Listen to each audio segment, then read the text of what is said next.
안녕하세요. 오늘은 10월 8일 목요일입니다. 오늘은 고린도후서 10장 1절에서부터 18절까지를 본문으로 큐티 가이드를 시작하겠습니다. 자, 먼저 오늘 이 본문을 통해서 제가 묵상한 하나님은 능력의 하나님이십니다. 4절 말씀 읽어볼까요? 우리의 싸우는 무기는 육신에 속한 것이 아니요 오직 어떤 견고한 짐도 무너뜨리는 하나님의 능력이라. 모든 이론을 무너뜨리며. 아멘. 자, 바울의 사역은요, 영적 전쟁의 연속이었습니다. 바울은요, 사람들이 하나님을 믿지 못하게 만드는 사탄의 공격에 맞서 싸웠습니다. 따라서요, 그의 무기는 육신에 속한 것일 수가 없었습니다. 바울은 하나님의 능력으로 싸웠습니다. 그리고 바울은 그 하나님의 능력이 어떤 견고한 그러니까 진은 요새죠. 그 어떤 견고한 요새도 무너뜨릴 만큼 강력하다고 말을 합니다. 자, 그리고 계속해서 이제 4절에서 나오는 모든 이론, 그 모든 이론을 무너뜨린다라고 하죠. 여기서 말하는 이 모든 이론은 하나님을 거부하는 이론을 말합니다. 제 아무리 그럴듯한 궤변이라도요, 이게 진리 앞에 서게 되면 그것의 거짓됨이 드러나기 마련입니다. 자, 이제껏 인간은요, 하나님을 부정하는 많은 이론들, 많은 궤변들을 만들어 왔습니다.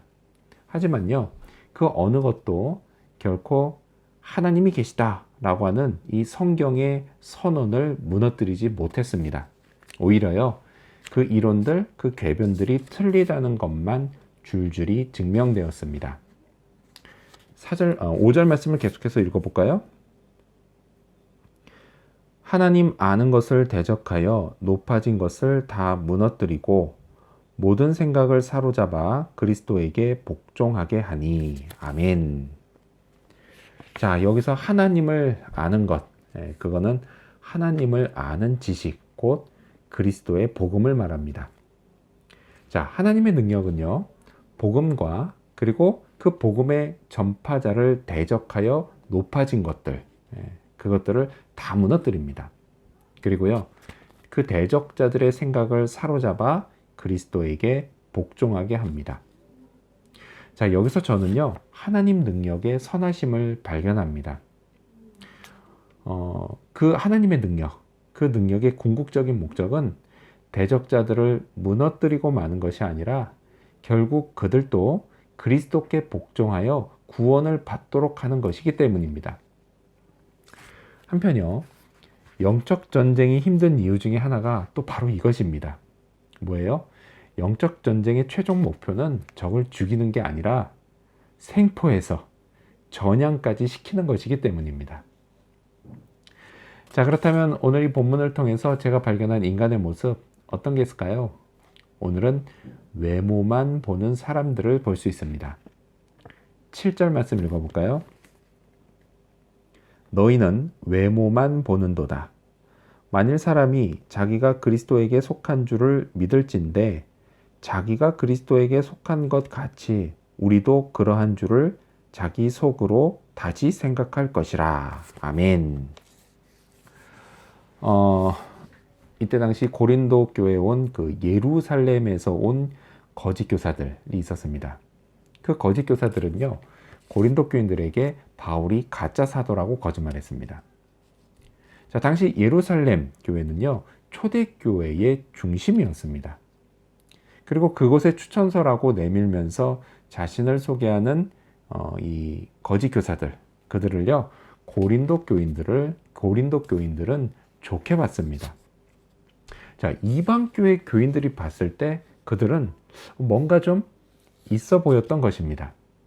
근데 이에 반해서요, 온갖 환난과 고생을 겪으면서 잘 먹지도 못하고 잘 입지도 못해서 그렇게 힘들게 사역하고 있던 바울은 상대적으로 없어 보였습니다. 결국 그들은요, 거짓 교사들에게 속아서 자기들에게 복음을 전해주고 또 말씀과 기도로 양육해준 바울을 대적하기에 이르렀습니다. 바울이 참 기가 막힐 노릇이었습니다. 바울은요, 그런 고린도 교인들에게 너희는 외모만 보는도다 라고 책망합니다. 자, 오늘날에도요, 사람을 외모로 평가하는 경향이 많습니다.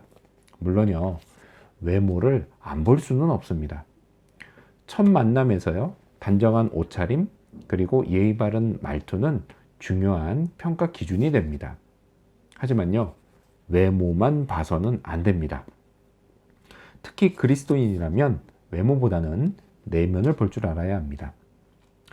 상대방이 정말 그리스도께 속한 사람인지 여부, 그게요, 훨씬 더 중요한 평가 기준입니다. 이건 하나님도 마찬가지셨어요. 하나님도요, 제 외모를 보고 저를 받아주지 않으셨습니다. 오직 제가 그리스도께 속한 것 하나만 보시고 저를 받아주셨습니다. 자, 한편요, 이를 통해서 내가 좋은 평가를 받을 수 있는 비결을 알 수가 있습니다. 그게 뭐냐? 그건 바로 그리스도께 속한 열매를 계속해서 맺는 것입니다. 자, 그렇다면 끝으로 오늘 이 본문을 통해서 나에게 주시는 교훈이 뭘까요? 그건 주 안에서 자랑하자입니다. 자, 다른 서신서들 곳곳에서요, 겸손을 강조했던 바울. 그 바울은 그렇다면 한 번도 자랑한 적이 없었을까요? 아닙니다.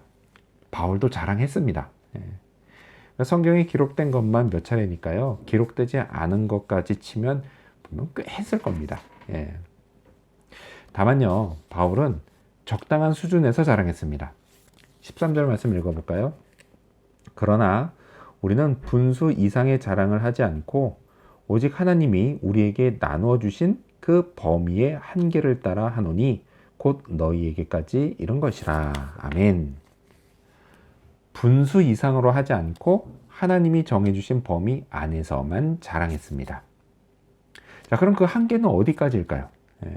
바울은 이렇게 가이드합니다. 17절 말씀 읽어볼까요? 자랑하는 자는 주 안에서 자랑할지니라. 아멘. 자랑하고 싶으면 주 안에서 자랑해야 합니다. 주 안에서 자랑하려면 어떻게 해요? 먼저 주님을 생각해야 합니다. 그 주님이 누구세요? 나를 위해서 철저히 낮아지셨던 분입니다. 자, 주님의 이 겸손함을 생각한다면 자랑도요, 조심할 수밖에 없습니다. 제가 아니라 오직 주님만 영광을 받으실 자랑을 해야 합니다. 정도의 차이만 있을 뿐이죠. 사람은 누구나 인정받기를 갈망합니다. 그래서요, 자기 자랑을 합니다. 저라고 배울 수 있을까요? 아니죠. 저도요, 대화를 할 때마다 제 자랑이 불쑥 튀어나오려는 것을 느낍니다. 그리고 그때마다 이걸 의지적으로 누릅니다. 물론요, 그렇게 눌러도 결국 뚫고 나올 때가 있습니다. 그리고 이내 후회를 하죠. 또한 결심을 합니다. 다음에는 주 안에서 자랑해야지. 내가 아닌 주님만 드러나시게 자랑해야지 하고 말이죠. 주님은요, 제 입을 통해서 100번이고 1000번이고 자랑거리가 되시기에 합당하신 분이십니다.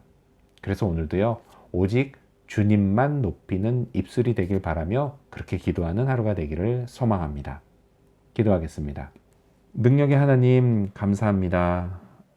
하나님을 아는 지식, 그 복음의 능력과 하나님의 능력, 그 능력을 더입어 오늘도 영적 전쟁에서 이길 수 있도록 도와주시옵소서. 복음의 대적자들이 결국 그리스도 앞에 복종하고 주님께 돌아오고 구원받는 놀라운 역사를 보여주시옵소서. 또한 사람을 외모로만 보지 않게 해주시고 그리스도께 속해 있는지를 보게 하시고 또 나 자신도 그리스도께 속한 자가 되어서 하나님께 좋은 평가받는 그런 인생이 되게 하여 주시옵소서. 하나님, 또한 자랑하되 주 안에서 자랑하게 하시고 겸손히 주님 바라보며 주를 닮아가고 주를 높이는 그런 하루가 될 수 있도록 도와주시옵소서. 감사드리며 예수님의 이름으로 기도합니다. 아멘.